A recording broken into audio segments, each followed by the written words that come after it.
사랑하는 영락교회 지체들에게 주 안에서 평화의 인사를 전합니다. 오늘은 6월 22일 월요일입니다. 오늘의 묵상 본문은 열왕기하 8장 1절로 6절까지의 말씀입니다. 오늘 본문 말씀은 이렇게 시작합니다.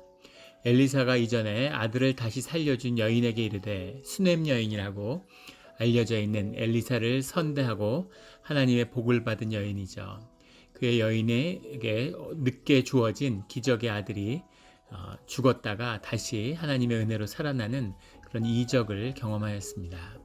그 여인에게 이르되 너는 일어나서 내 가족과 함께 거주할 만한 곳으로 가서 거주하라.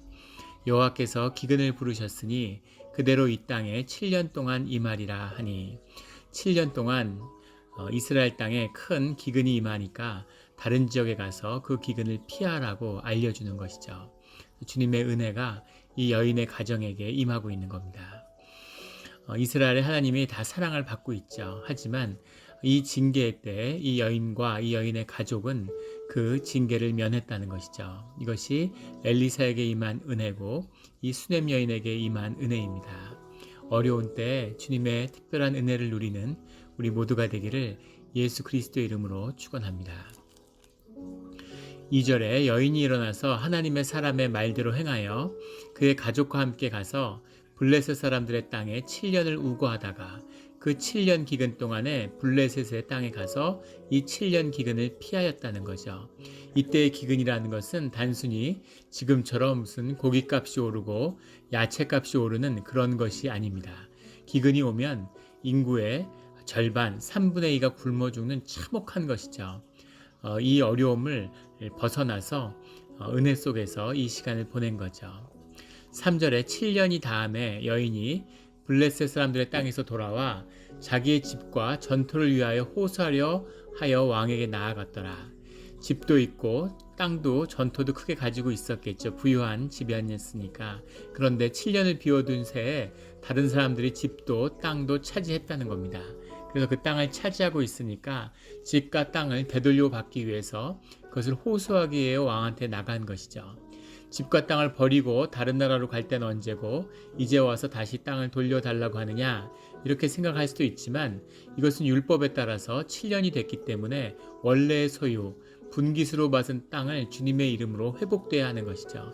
지난 7년 동안 누가 차지하고 있었던 누구에게로 넘겨졌든 간에 상관없이 분깃으로 받은 주님의 이름으로 받은 땅은 주인에게 돌아가는 것입니다. 그걸 자연스럽게 그런 율법이 지켜졌다면 왕한테 나올 일도 없었겠죠.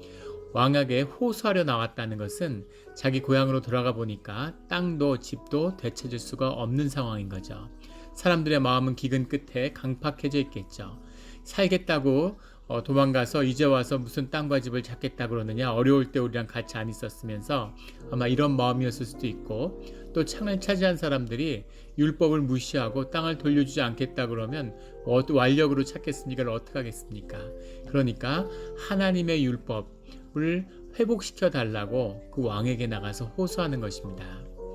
4절 그때에 그런데 놀랍게도 왕이 하나님의 사람의 사환 게하시와 서로 말하여 이르되 너는 엘리사가 행한 모든 큰일을 내게 설명하라 하니 엘리사를 섬기던 게하시가 사환이 왕에게 부름을 받아서 엘리사가 행한 모든 기적에 대해서 왕에게 이야기하고 있다는 겁니다.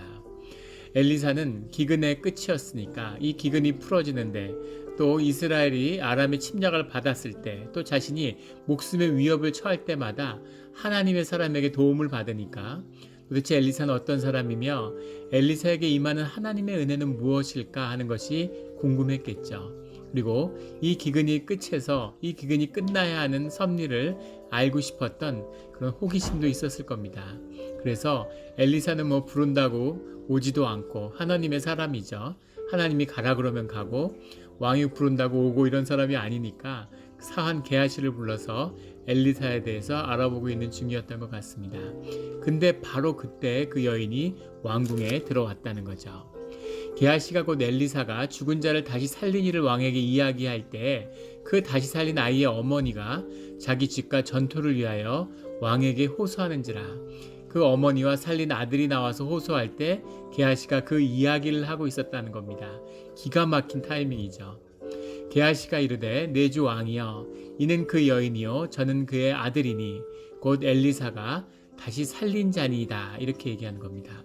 바로 제가 지금 얘기하던 그 기적의 주인공, 그 수넴 여인과 그의 아들이 바로 저 사람들입니다. 라고 이야기하는 거죠. 그러자 왕이 그 여인에게 물음에 여인이 설명한지라 자기에게 있었던 이야기를 직접 간증을 왕 앞에서 했다는 거죠. 왕이 의심의 여지가 없는 거죠. 아, 그렇구나 하고 큰 감동을 받았겠죠. 하나님이 살아계시다는 것, 그 간증 가운데 살아계신 하나님을 확인하는 순간 모든 생명체는 기쁨이 회복되게 되어 있습니다. 자신의 의식과 생각으로 자기를 속이고 현상에 속아서 현상이 전부인 것처럼 믿고 살고 생존의 두려움 속에 살지만 사람들은 다 하나님의 형상에 따라 만들었기 때문에 우리의 깊은 영 가운데는 하나님의 기억이 있죠. 살아계신 하나님, 역사하시는 하나님, 은혜로서 섭리로 우리에게 나타나시는 하나님에 대한 기대와 소망이 있습니다. 그것이 회복되는 걸 느끼는 순간 왕이 얼마나 기뻤겠습니까? 그 여인도 기뻤겠죠. 왕이 그를 위하여 한 관리를 임명하여 이르되, 그를 위하여 한 관리를 임명했다라는 이 관리는 사리스 이런 말입니다. 사리스는 굉장히 중요한 관리를 지칭하는 것인데 우리 창세기에 보면 요셉이 종살이를 하던 이집트의 경호대장 보디발의 경호대장이라고 해석한 것이 사리스죠. 아주 중요한 관리를 지칭하는 것입니다. 아주 중직 이런 뜻이죠. 그런 핵심적인 관리를 임명해서 그 일을 위해서 특별히 그 관리를 세웠다는 거죠. 이 여인에게 속한 모든 것과 이 땅에서 떠날 때부터 이제까지 그 밭의 소출을 다 돌려주라 하였더라. 그 선포하고 이 여인의 것임을 선포하면서 끝나는 것이 아니라 관리를, 중직자를 세워서 그 모든 일들을 처리되고 완결될 때까지 그 일을 주관해서 이루라는 겁니다. 반드시 신속하게 온전히 이루라는 거죠. 그리고 그 땅과 집을 돌려주시는 것에서 끝나는 것이 아니라 그 땅을 비우고 있는 동안에 그 땅에서 나왔던 밭의 소출을 찾아서 돌려주라는 거죠. 그 땅의 소출을 가져다가 마음대로 사람들이 이 사람 저 사람들이 먹었겠죠. 근데 그것을 추적해서 그 소출을 다시 걷어다 돌려주라 이렇게 얘기하는 겁니다. 놀라운 회복이죠. 7년 동안 밭을 버리고 떠났는데 그 농사 짓고 땀 흘리고 노력했던 것이 없었는데 그 소출까지도 모두 돌려받게 되는 이것이 주 안에서의 회복입니다. 주님이 이런 회복을 우리에게 약속하시죠. 주님이 이런 말씀을 하시죠. 우리 누가복음에 보면 주님께서 내가 진실로 너희에게 이르노니 하나님의 나라를 위하여 집이나 아내나 형제나 부모나 자녀를 버린 자는 현세 여러 배를 받고 내세의 영생을 받지 못할 자가 없느니라 이렇게 말씀하십니다. 누가복음 18장의 말씀이죠. 나오는 말씀이죠. 주님의 사람, 하나님께 속한 사람은 눈에 보이는 현상 세계에서 손해보고 잊어버리는 것 같아도 주님이 다 돌려주시고 회복해 주시고 찾아주신다는 겁니다. 이 게하시가 왕 앞에서 이야기할 때 그때 이 여인이 그 자리에 나온 것이 우연의 일치일까요? 사람들 눈에는 그것이 우연이고 지독한 행운인 것처럼 보이겠지만 이것은 하나님의 섭리고 역사하심이죠. 세상에 우연은 없습니다. 모든 것이 하나님의 뜻 가운데 이루어지는 것이죠. 예전에 그 교회에서 알게 됐던 그런 그 한국의 아주 굴지의 세계적인 대기업의 임원이 계시는데 그분이 그런 얘기를 해요. 제가 한번 여쭤봤습니다. 그 기업의 창업주가 굉장히 관상, 풍수 이런 게 해박한 사람이었다고 그래요. 그래서 창업해서 그런 세계적인 굴지의 기업을 일으켰으니까 그런 영향이 여전히 기업에 있느냐 이렇게 물어보니까 그분이 그 아들이 이제 회장을 하는데 건물을 짓는데 공장 터를 직관이라고 그러죠. 풍수 보는 사람을 데려와서 직관이 그 공장터가 안 좋다 그러면 처음부터 공장을 다시 짓는답니다. 그 정도로 영향을 강하게 받는다고 그래요. 그 선대형 회장 때는 관상가가 있어가지고 면접을 볼 때 직원을 관상을 보고 뽑았다는 겁니다. 그러니까 그런 굴지의 세계적인 기술 기업이 하이테크 기업이 무슨 지관과 관상가를 데려다가 사람을 쓴다는 거, 공장을 짓는다는 게 우스울 수도 있죠. 하지만 분명한 것은 그 숱한 경쟁 가운데서 기업들이 막 쓰러지고 세계적인 기업도 쓰러지는데 거기서 계속 살아남고 번창할 수 있었던 건 늘 그런 운명 앞에 조심스럽고 그걸 두려워하는 마음이 있었기 때문일 거라고 말하는 겁니다. 기업하는 사람들, 회사하는 사람들은 그걸 크게 느끼죠. 아마 장사하는 분들도 느낄 겁니다. 그런 게 자기 뜻대로 되지 않는 거죠. 무슨 계획을 세워도 그렇게 되지 않고 뭔가 세상에 보이지 않는 운명의 힘 같은 것이 있구나 하는 것을 느끼는 거죠. 그래서 세상 사람들은 무슨 별점을 보고 무슨 온갖 구술하고 온갖 일을 다 하는 거죠. 서양 사람들도 마찬가지입니다.